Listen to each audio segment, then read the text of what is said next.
الشروط لن يشارك في دوري المحترفين خلال الفترة القادمة وهو الدوري المصري الممتاز، وبالتالي لا يحق المشاركة له في البطولات القارية سواء دوري أبطال أفريقيا أو الكونفدرالية البطولات القارية، وسيتم توقيع عقوبات مالية. لكن النادي الأهلي حقق المعايير الأفريقية أو القارية، وبالتالي محققا بشكل كبير المعايير المحلية. عودة إليك سارة. نعم محمد، هل عندك أي فكرة عن آخر استعدادات الفريق الأهلي لمباراة الإسماعيلي التي ستقام يوم السبت؟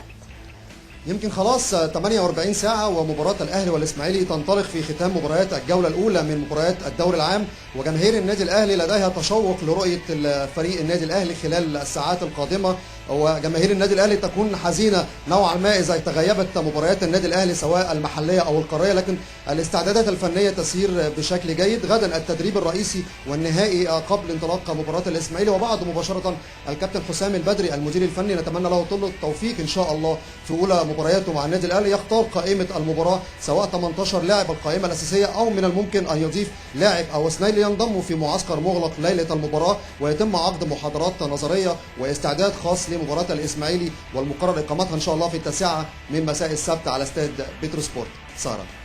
شكرا محمد سعيد، كان معنا من غرفة أخبار النادي الأهلي.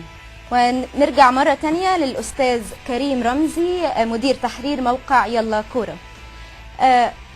ايه ابرز ايه اكتر حاجه لفتت انتباهك في الاخبار اللي عرضناها دلوقتي اللي محمد سعيد قالها في نشر في غرفه الاخبار؟ انا شايف انه اللي قاله محمد في قصه انه الخبر الحصري اللي قاله دلوقتي انه الاهلي دخل فعلا رسميا قائمه النادي الانديه المحترفه وخدت الشهاده المعتمده، دي حاجه كويسه جدا للنادي الاهلي، وده طبيعي يعني ده مفهوم انه النادي الاهلي بشكل رائد في افريقيا ورائد عربيا انه يبقى معاه الشهاده ديت. معظم الدوريات العربيه تقريبا معاهم الشهادات المحترفه دي مفيده للاهلي، حتى في انه لازم يطبق بعد كده الدوري المحترفين، وهيطبق بشكل اجباري في مصر.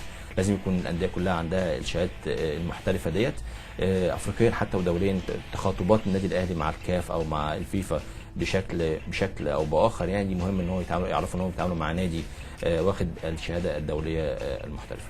هل شايف ان أسامة عرابي وعظيمة قاموا بدورهم على اكمل وجه في الجهاز الفني؟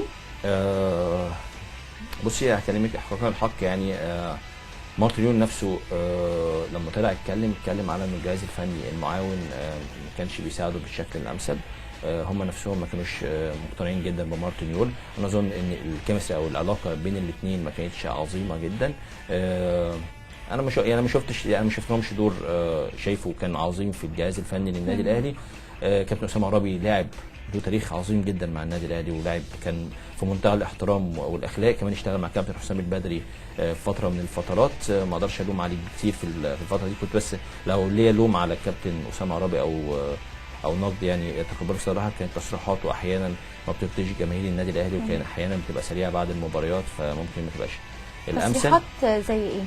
انا اتذكر مثلا هو طلع بعد ماتش وقال انه الاهلي كسب الدوري كتير، ومش كسب بطولات افريقيا كتير، واحنا عندنا بطولات افريقيا كتير.